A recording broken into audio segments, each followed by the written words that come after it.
আমার তরে রসু পরে দিলে অত বলিদান। কালভেরি পাহাড়ে যিশু আমার তরে রসু পরে দিলে অত বলিদান। যিশুর মরণে বাঁচিলাম এ জীবনে, যিশুর মরণে বাঁচিলাম এ জীবনে, পেলাম শান্তি পেলাম পরিত্রাণ। গাহি আমি তাহার জয়গান। তোমার বাক্য আমার চিত্তে ধ্যান, তোমার দৃষ্টিতে গ্রাহ্য হোক। জয় যিশু। শ্রোতা বন্ধুরা, আশা করি সবাই ভালো আছেন। ঈশ্বর আমাদের সবাইকে সুস্থ রেখেছে। সবাইকে জানাই সুপ্রভাত। প্রভু যিশুর মধুর নামে সবাইকে আমার এই ছোট্ট অনুষ্ঠানে সুস্বাগতম। আজকে শাস্ত্রপাঠ পবিত্র শাস্ত্র বাইবেলের নূতন নিয়ম থেকে লূক লিখিত সুসমাচার 18 অধ্যায় 31 পদ থেকে আমরা পাঠ করব। আপন মৃত্যু ও পুনরুত্থান বিষয়ে যিশুর কথা। পরে তিনি সেই 12 জনকে কাছে লইয়া তাহাদিগকে কহিলেন, দেখো, আমরা জেরুসালেমে যাইতেছি, আর ভাববাদীগণ দ্বারা যাহা যাহা লিখিত হইয়াছে সে সমস্ত মনুষ্যপুত্রে সিদ্ধ হইবে, কারণ তিনি পরজাতীয়দের হস্তে সমর্পিত হইবেন এবং লোকেরা তাহাকে বিদ্রূপ করিবে, তাহার অপমান করিবে, তাহার গায়ে থুথু দিবে এবং কোড়া প্রহার করিয়া তাহাকে বধ করিবে। পরে তৃতীয় দিবসে তিনি পুনরায় উঠিবেন। এই সকলের কিছুই তাহারা বুঝিলেন না। এই কথা তাহাদের হইতে গুপ্ত রহিল এবং কি কি বলা যাইতেছে তাহা তাহারা বুঝিয়া উঠিতে পারিলেন না। জেরুসালেমের যিশুর শেষ যাত্রা। একজন অন্ধকে চক্ষুদান। আর যখন তিনি জিরিহোর নিকটবর্তী হইলেন, একজন অন্ধ পথের পার্শ্বে বসিয়া ভিক্ষা করিতেছিল। সে লোকদের গমনের শব্দ শুনিয়া জিজ্ঞাসা করিল, ইহার কারণ কি? লোকে তাহাকে বলিল, নাসরতীয় যিশু সেখান দিয়া যাইতেছেন। তখন সে উচ্চ স্বরে কহিল, হে যিশু, দাউদ সন্তান, আমার প্রতি দয়া করুন। যাহারা আগে আগে যাইতেছিল তাহারা চুপ চুপ বলিয়া তাহাকে ধমক দিল, কিন্তু সে আরো অধিক চেঁচাইয়া বলিতে লাগিল, হে দাউদ সন্তান, আমার প্রতি দয়া করুন। তখন যিশু থামিয়া তাহাকে তাহার নিকটে আনিতে আজ্ঞা করিলেন। পরে সে নিকটে আসিলে তিনি তাহাকে জিজ্ঞাসা করিলেন, তুমি কি চাও? আমি তোমার নিমিত্ত কি করিব? সে কহিল, প্রভু, যেন দেখিতে পাই। যিশু তাহাকে কহিলেন, দেখিতে পাও, তোমার বিশ্বাস তোমাকে সুস্থ করিল। তাহাতে সে তৎক্ষণাৎ দেখিতে পাইল এবং ঈশ্বরের গৌরব করিতে করিতে তাহার পশ্চাৎ পশ্চাৎ গমন করিল। তাহা দেখিয়া সকল লোক ঈশ্বরের স্তব করিল। আমরা 18 অধ্যায়ে শেষ পদ পর্যন্ত পাঠ করলাম। খুব সুন্দর বাক্য, তাই না? এখানে আমরা দুটো বিষয় দেখতে পাই। আমরা 43 পদ পর্যন্ত পাঠ করব, সেখানে শেষ হলো। এখানে দুটো বিষয় দেখলাম। প্রথম বিষয় কি, যে প্রভু যিশু তার 12 জন শিষ্যকে কাছে ডেকে কিভাবে তার মৃত্যু হবে, মৃত্যুর আগে তার সঙ্গে কি কি ঘটবে এবং তার মৃত্যু হবে, তারপর 3 দিন পর তিনি পুনরুত্থিত হবেন, সে সমস্ত কথা তিনি বললেন তার প্রিয় সেই 12 জন শিষ্যকে, কিন্তু তারা কিছুই বুঝতে পারলো না কি তাদেরকে বলা হলো। তারপর প্রভু যিশু, লেখা আছে জেরুসালেমের শেষ যাত্রা, শেষবারের মতো তিনি জেরুসালেমের পথে যাত্রা করলেন। তিনি তো জানেন জেরুসালেমে গেলে কি হবে, সবই তিনি জানেন, কিন্তু তার যে কর্তব্য সেটা তো তাকে পালন করতেই হবে। তিনি তো এসেছেনই আমাদের জন্য ক্রুশে প্রাণ দিয়ে আমাদেরকে পাপ থেকে উদ্ধার করতে। তাই তো তিনি সব জেনেও যাত্রা করলেন জেরুসালেমে। জেরুসালেমে তিনি যখন যাচ্ছেন তখন রাস্তার পাশে একজন অন্ধ ভিক্ষুক ছিলেন, তিনি ভিক্ষা করছিলেন। জানতে পারলেন যিশু যাচ্ছেন সেই পথ দিয়ে, কত সুন্দরভাবে প্রভু যিশুকে সম্বোধন করলেন। আর প্রভু যিশু যখন মানুষ বাধা দিচ্ছিল তাকে, তবুও সে চিৎকার করছিল উচ্চস্বরে। আর তখন যিশু তাকে কাছে ডেকে কি বললেন, কি চাও? সে বললো যেন দেখতে পায়, আর কিছু চাই না। না, সে আর বেশি করে ভিক্ষা চাইলো না, বা যেন রোজ অনেক ভিক্ষা পাই, এসব কিছুই বললো না। তার যে মূল সমস্যা, যার জন্য সে ভিক্ষা করছে, কাজ করতে পারছিল না, তাই না? এখন অন্ধদের সেই সমস্যা অতটা হয় না, শিক্ষা দীক্ষার অনেক সুযোগ রয়েছে, কাজের অনেক জায়গা রয়েছে, কিন্তু সেই সময় অন্ধকে ভিক্ষেই করতে হতো। অন্ধ মানুষের আর কিছুই করার থাকতো না। আর সে ঈশ্বরকে ডাকতে পেরেছিল, তাকে থামানোতেও সে কিন্তু থেমে যায়নি, উচ্চস্বরে ঈশ্বরকে ডেকেছিল। আর ঈশ্বর তার আওয়াজ শুনতে পেলেন, আর তার আওয়াজ শুনে তাকে জিজ্ঞেস করলেন কি চাও, আর সে যা চাইলো তা তিনি দিলেন। তারপর কি সে ফিরে চলে গেল? না, সেই অন্ধ ব্যক্তি ঈশ্বরের গৌরব করতে করতে তার পেছন পেছন চললো। প্রভু যিশুর অনুসরণকারী হয়ে গেল সে কিন্তু। আর তা দেখে অন্যেরাও ঈশ্বরের স্তব করলো। বন্ধুরা, এখানে আমাদেরও অন্ধ চোখ খুলে যেতে পারে। সবাই যে আমরা জাগতিকভাবে অন্ধ তা নয়, কিন্তু আত্মিকভাবে অন্ধ থাকতে আমরা যদি ঈশ্বরের স্তব, ঈশ্বরকে যদি ডাকি যে আমার আত্মিক চোখ খুলে দাও, যার জাগতিকভাবে যে অন্ধ সে তো অন্ধ, তাকে তো ঈশ্বরকে ডাকতেই হবে, কিন্তু যে আত্মিকভাবে অন্ধ, নিজেকে বুঝতে হবে বন্ধু। এবং যদি আমরা আত্মিকভাবে অন্ধ হই, তাহলে ঈশ্বরকে ডাকতে হবে, এমন ডাকা ডাকতে হবে যেন তিনি আমাদের কাছে এসে জিজ্ঞেস করেন তুমি কি চাও। সেই ডাকা ডাকতে হবে, যেভাবে এই অন্ধ ভিক্ষুক ডেকেছিল। আমরা কি সেইভাবে ঈশ্বরকে ডাকতে পারি? আমরা কি চাই সেটা কি ঈশ্বরকে সেইভাবে বলতে পারি? অর্থাৎ আমরা কি সঠিক হইতে প্রার্থনা করতে পারি? আমরা শুধু কতগুলো মুখস্থ বলি আওড়াই।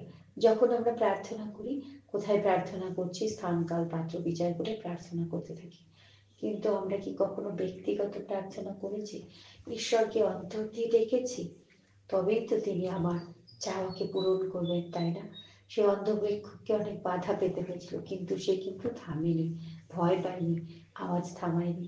তার যা প্রয়োজন ছিল সে কিন্তু যিশুর কাছে পৌঁছতে পেরেছে, বলতে পেরেছে। তার কারণ হচ্ছে সে এমন ডেকেছিল যে যিশু থামতে বাধ্য হয়েছিলেন।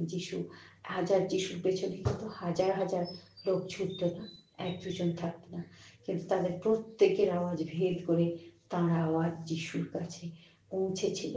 হ্যাঁ বন্ধু, আমাদেরকে এইভাবেই ডাকতে হবে, উচ্চ স্বরে যিশুকে ডাকতে হবে, তবেই আমরা সুস্থতা লাভ করতে পারি, তবেই আমরা আমাদের প্রার্থনার উত্তর পেতে পারি, তবেই প্রভু আমাদের কাছে এসে বলবেন তুমি কি চাও।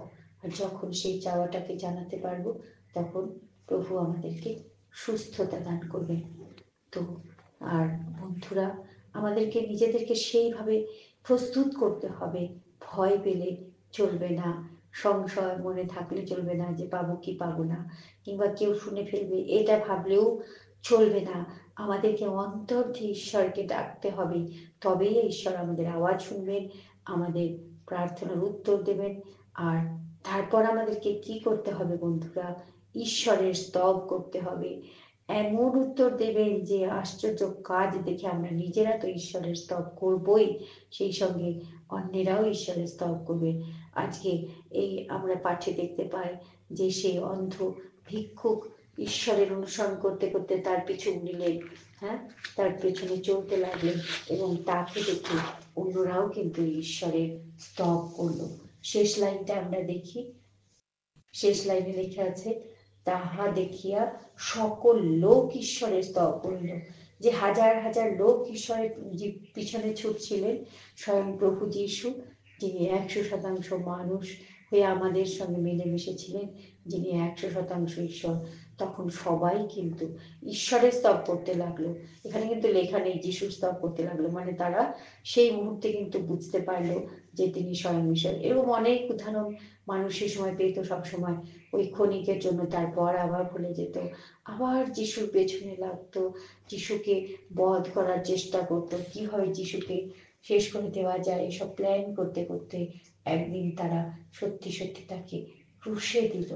আসলে মানুষের হয়তো দোষ নেই, মানুষের দোষ দেওয়া যায় না, কারণ এগুলো তো ভাববাদীগণ দ্বারা লিখিত।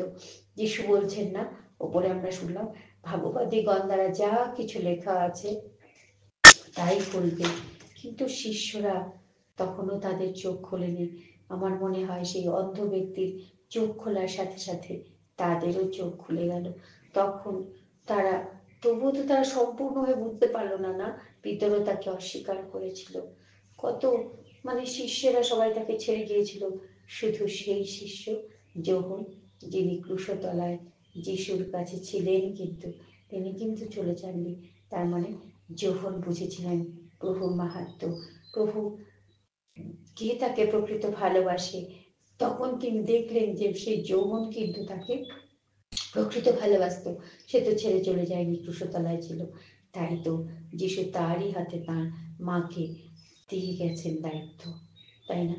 ভাববাদীদের দ্বারা যা কিছু লেখা রয়েছে সমস্ত কিছুই মনুষ্যপুত্রে সিদ্ধ হবে, সত্য হবে, সব জেনেও তিনি কি করলেন? তিনি কিন্তু জেরুসালেমের পথে যাত্রা করেছেন। তিনি যে পরজাতীয়দের হাতে সমর্পিত হবেন, সে রোমীয় সৈন্যেরা তার প্রতি কিরকম অত্যাচার করবে, তাকে কিরকম ভাবে অত্যাচার করবে, বিদ্রুপ করবে, অপমান করবে, গায়ে থুথু দেবে, কোড়া মারবে, সমস্তই তিনি জানতেন। আর তিনি যে তৃতীয় দিবসে উঠবেন তাও তিনি জানতেন। কিন্তু তিনি কি থেমে থাকলেন? না বন্ধুরা, তার শিষ্যদের তিনি বললেন, তারা বুঝতে পারল না, কিন্তু তিনি তাদেরকে নিয়ে জেরুসালেমের পথে রওনা হচ্ছেন। আর তিনি তার কাজ কিন্তু থামিয়ে দেননি, তাই না? যতক্ষণ রয়েছেন তাকে সব কাজগুলো শেষ করতে হবে, এটাও তার কাজের মধ্যে ছিল, সেই অন্ধ ব্যক্তিকে চক্ষু দান। তাই তো তিনি সেই অন্ধ ব্যক্তিকে দৃষ্টিশক্তি দিলেন, সে দেখতে পেল, সে প্রভুর স্তব করলো, আর তার সঙ্গে সঙ্গে সমস্ত লোক তার স্তব করলো। এরপরে আমরা আরো ঘটনা শুনতে পাবো, যিশু জেরুসালেমে যেতে যেতে কি কাজ করছেন সমস্ত আমরা শুনতে পাবো। তাই বন্ধুরা, আমরা প্রার্থনা করব, আমরাও যেন এমন প্রার্থনা করব যে ঈশ্বর যেন আমাদের আওয়াজ শুনতে পান, আমাদের যা প্রয়োজন তা যেন তিনি আমাদেরকে দান করেন। তিনি জিরিহোর নিকটবর্তী হলেন যখন, মানে জিরিহোর কাছে যাচ্ছেন, জিরিহ হয়ে তাকে যেতে হবে, সেই সময় সেই অন্ধ ব্যক্তিকে তিনি পেলেন। সেই অন্ধ ব্যক্তি তার আওয়াজ শুনলো, তাকে ঢাকলো আর সুস্থতা পেল। চলুন আমরাও প্রার্থনা করি, প্রেমময় প্রভুর চরণে নিজেদেরকে সঁপে দিয়ে, আর এভাবেই প্রার্থনা করি, চিৎকার করে উচ্চস্বরে ঈশ্বরকে ডাকি, তবে তিনি সাড়া দেবেন, আমাদের আওয়াজ শুনবেন, আমাদেরকে জিজ্ঞেস করবেন তিনি কি, তুমি কি চাও, আর আমরা যা চাইব তিনি তাই দেবেন, যা আমাদের জন্য উপযুক্ত। সেই অন্ধ ব্যক্তির জন্য যা সত্যিকারের উপযুক্ত ছিল তাই সে চেয়েছিল, আর তাই তো সে পেয়েছিল। আমরা যখন প্রার্থনা করি আমাকে চিন্তা করতে হবে কি আমার জন্য উপযুক্ত, সেটাই চাইতে হবে। আর সেটা যদি বুঝতে না পারি তাহলে প্রভুর কাছে শক্তি চাইতে হবে বোঝার, প্রভু বুঝিয়ে দেবেন আমার কি প্রয়োজন।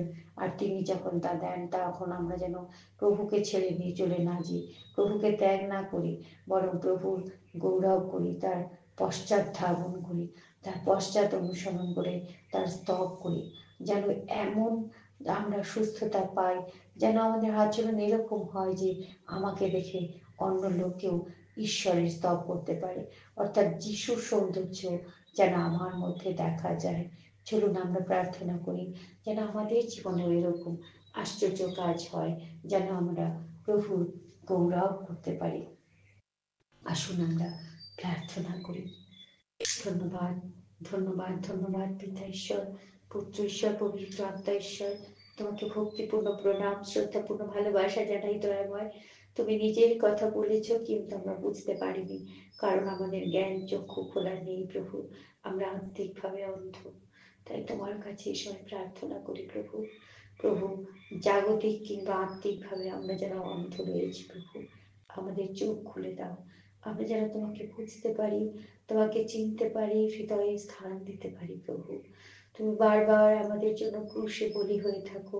সে একবার ক্রুশে বলি হয়েছিল, একবারই যে পরজারীদের হস্তে পড়েছিলে তা নয় প্রভু, আমরা প্রতিদিন তোমাকে ক্রুশে দিয়ে থাকি আমাদের কাজের দ্বারা, কথার দ্বারা, চিন্তার দ্বারা।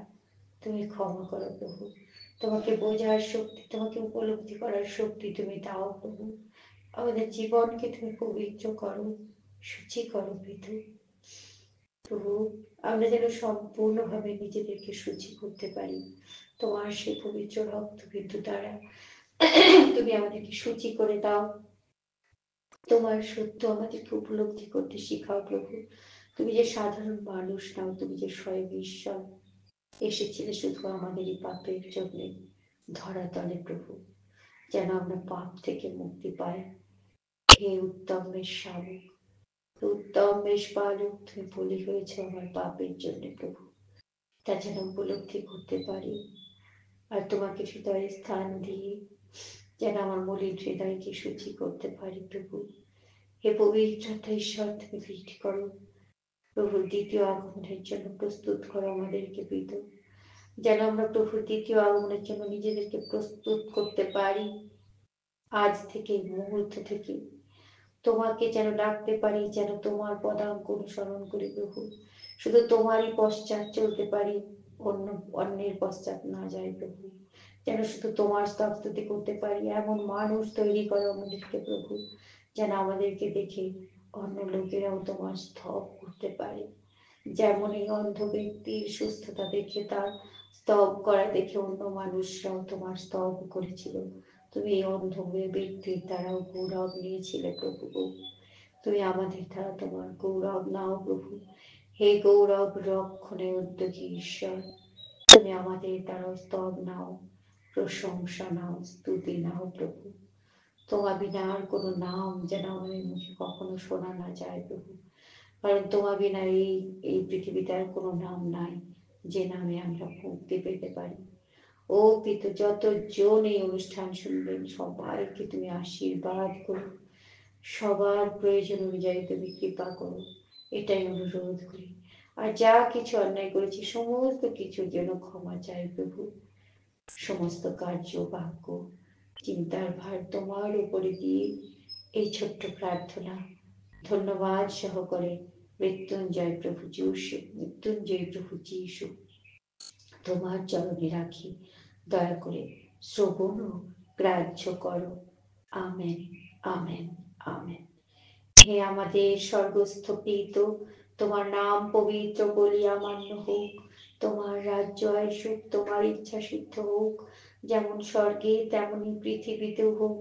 আমাদের প্রয়োজনীয় খাদ্য আজ আমাদিগকে দাও, আর আমাদের অপরাধ সকল ক্ষমা করো, যেমন আমরাও আপন আপন অপরাধীদিগকে ক্ষমা করিয়াছি।